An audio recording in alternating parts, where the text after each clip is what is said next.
আমাদের দেশে, আমাদের রাজ্যে, গোটা বিশ্বেই যদি বলো, সব বয়সীদের মধ্যে সব থেকে বেশি কোন রোগে সব থেকে বেশি মানুষ ভোগে?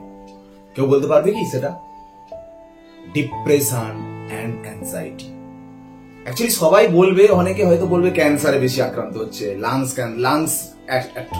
হচ্ছে, লাংসে প্রবলেম হচ্ছে, বা অন্য বলবে যে আদার্স অনেক কিছু বলবে।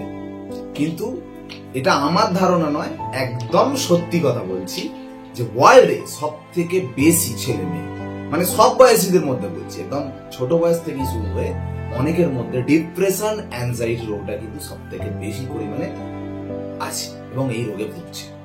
এবার এখানটা একটা ব্যাপার আছে কি, ডিপ্রেশন অ্যাংজাইটি তো ব্রেনের ব্যাপার, তো সেখানে সবাইয়ের এই যে অল্প মাইল্ড কিছু হলে বুঝতে পারে না। যেমন আমার যদি হাতে ব্যথা হয়, এই হাত ব্যথা হয়েছে আমি ডাক্তারখানায় যাচ্ছি, পেট ব্যথা হয়েছে পেটের ডাক্তারের কাছে যাচ্ছি, মাথায় প্রবলেম হচ্ছে, মাথা ব্যথা হলে আলাদা ব্যাপার।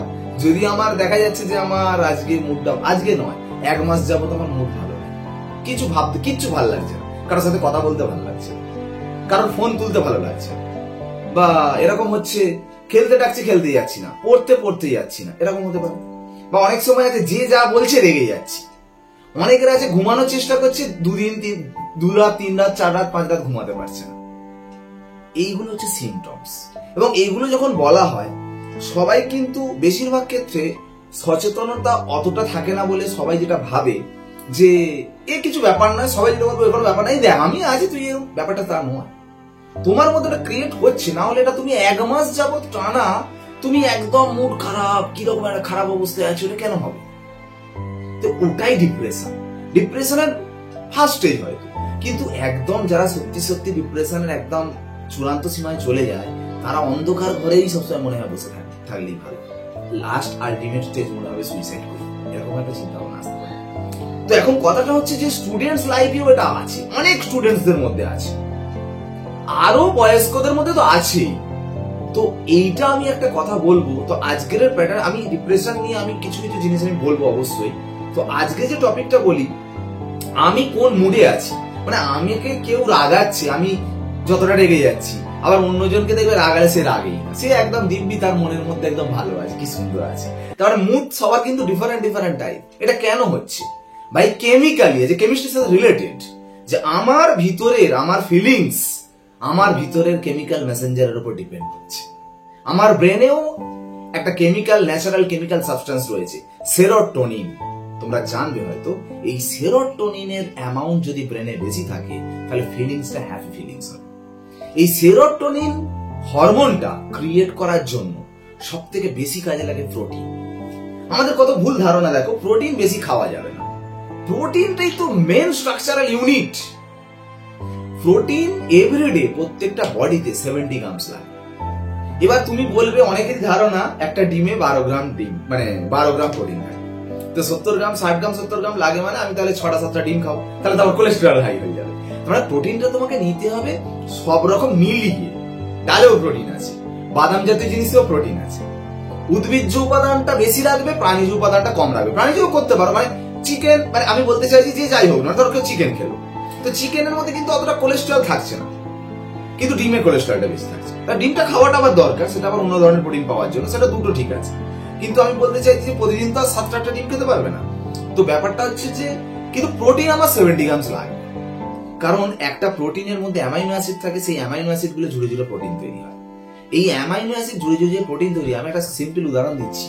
কেউ যদি মালা তৈরি করে, মালা ধরো আমি বললাম 7 রকম ফুল দিয়ে মালা তৈরি করো, 7 রকম ফুলটা তুমি সাজিয়ে সাজিয়ে যখন করবে, ধরো এখানে দুটো গোলাপ দিলে, এখানটায় 2টো গাঁদা দিলে, এখানটা একটা জায়গাটা অন্য ফুল দিলে, দেখতে ভালো লাগে। তুমি কি এখানে ধরো 2টো গোলাপ দিয়েছো, আর এখানটা একটা গোলাপ দিয়ে এখানটা একটা গোলাপ দাও, কেন দেখতে বাজে হয়ে যাচ্ছে না?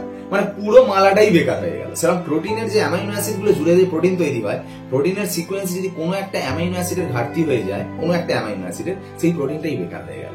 আর সেই প্রোটিনটাই কিন্তু আমার শরীরের ওই যে সেরোটোনিন হরমোনটা তৈরি করতে কাজে লাগে, মানে একটু ট্রান্সফার হয়ে তৈরি হয়। তো এখন একটা ব্যাপার হচ্ছে কি, একটা অপরিহার্য অ্যামাইনো অ্যাসিড যেটার নাম হচ্ছে ট্রিপ্টোফান। দেখো আমি এখানে স্ট্রাকচার দিয়েছি, এই অ্যামাইনো অ্যাসিডটা মারাত্মক ইম্পর্টেন্ট ফর আওয়ার মুড। আমরা কি ফিল করবো, আমাদের যে হ্যাপি ফিলিংস আসছে, এই ট্রিপ্টোফান যদি শরীরে বেশি থাকে তাহলে বেশি বেশি মানে সেরোটোনিন তৈরি হবে। সেরোটোনিন হরমোন যত ব্রেনে বেশি হবে তত আমরা হ্যাপি ফিলিংস হবে, তত যতই আমরা মানে কিছু আঘাতে হট করে ভেঙে পড়বো না। আর না হলে দেখবে কারো কিছুই হয় না, সবসময় যেন মুড খারাপ মুড খারাপ মুড খারাপ। আমি বলছি না এটাই শেষ কথা, এরকম অনেকগুলো প্রসিডিওরস আছে।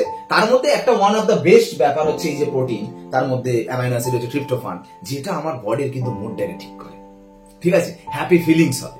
আমি একটা এক্সাম্পল দিচ্ছি, তোমরা নেটে সার্চ করতে পারো। কানাডাতে ম্যাক্সিমাম ডাক্তারের কাছে যারা ডিপ্রেশন এবং অ্যাংজাইটি নিয়ে যারা পেশেন্টরা ডাক্তারের কাছে যায়, ডাক্তাররা কিন্তু ট্রিপ্টোফান সাপ্লিমেন্ট দেয়। ট্রিপ্টোফান কেমিক্যালি তৈরি করে ওই সাপ্লিমেন্টটা দেয়, দিলে 1 মাস খেলে ঠিক হয়ে যায়। তো ট্রিপ্টোফান কিন্তু আমাদের ন্যাচারাল, আমি বলবো না মেডিসিনে যাও, ট্রিপ্টোফান কিন্তু ন্যাচারালি সোর্সে থাকে। যত বাদাম জাতীয় খাবার আছে সব ট্রিপ্টোফান থাকে। বুঝে গেল? ট্রিপ্টোফানটা একটা গুরুত্বপূর্ণ একটা কম্পাউন্ড, যেটা কেমিক্যাল মানে আমার এই কেমিস্ট্রির সাথে রিলেটেড, যেটা বোঝাতে চাইছি। দেখো এই একটা কম্পাউন্ড, ভাবো এই একটা কম্পাউন্ড এমন একটা ন্যাচারাল সোর্সের মধ্যে আছে, যেটা আমি যদি খাই, আমি যদি প্রতিদিন ঠিকভাবে অভ্যাসের মাধ্যমে থাকি, আমার প্রোটিনের প্রত্যেকটা সেল যদি ঠিকঠাকভাবে তৈরি হয়, আমার ব্রেনেরও সেরোটোনিন হরমোনটা ব্যালেন্সে থাকবে, আমার ফিলিংস ভালো হবে, অর্থাৎ আমার মুডটা সবসময় হ্যাপি হ্যাপি মাইন্ড হবে। সেখানে কিন্তু হঠাৎ করে কিছু হবে। দেখো তুমি বলবে যে এক্সটার্নালি তো আমাদের ডিপ্রেশন হয়, এটা ভুল কথা। এক্সটার্নালি ডিপ্রেশন হয় না, এক্সটার্নালি ডিপ্রেশনের রিজনস তৈরি হয়, মানে ডিপ্রেশন হওয়ার জন্য যেগুলো লাগে সেগুলো এক্সটার্নালি, কিন্তু ভিতরে ভিতরে তোমার কেমিক্যাল মেসেঞ্জার সবকিছু চেঞ্জ হচ্ছে বলে তুমি নিজে ভিতরে ভিতরে ওরকম হয়ে যাচ্ছ। এই হয়েছে ওই হয়েছে বলে আসতে পারে, কিন্তু দেখবে সবারই একই ব্যক্তি 4-5 রকম অনেক খারাপ ঘটনা ঘটেও দেখবে সে ডিপ্রেশনে যায় না। আবার একজনের দেখবে একটা খারাপ ঘটনায় দেখবে সে সুইসাইড করে ফেলেছে। তাহলে তার ভিতরের মধ্যে কি ডিফারেন্স আছে বলো? তার মানে তার ভিতরে তো কিছু কেমিক্যাল চেঞ্জ হচ্ছে, সে কেমিক্যাল চেঞ্জটাই এটা। এবার শুধুমাত্র কি খাওয়া দাওয়া এবং আমাদের বডির কেমিক্যালের উপর ডিপেন্ড করে? হ্যাঁ, আরো কিছুর উপর ডিপেন্ড করে, সেগুলো নিয়ে আমরা আস্তে আস্তে পরের ক্লাসে আসবো। এই নিয়ে যদি আমি কোনো সিরিজ বানাই, তোমরা অবশ্যই কমেন্ট করো। যদি ভিডিওটা ভালো লাগে তাহলে এই নিয়ে আমি একটু সিরিজ করবো, কারণ অনেক ছেলেদের মধ্যে এটাও দেখতে পাই এখন করে যে কিছু কিছু ভালো লাগছে না, এ হচ্ছে না, ঠিক আছে।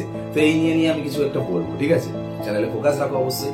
যাই হোক, আজকে যে কথাটা আমি বলতে চাইলাম মেনলি, যে প্রোটিন অনেকেরই ধারণা এটা কিন্তু একদম মাস্ট, যারা ব্রেনের অনেক পরিশ্রম করছো তাদের কিন্তু শারীরিক পরিশ্রম অনেকে ভাবে জিম টিম পুরো অনেক বুঝে প্রোটিন দরকার, শরীরে ব্রেনের পরিশ্রম করতে গেলে প্রোটিন খরচ হয়।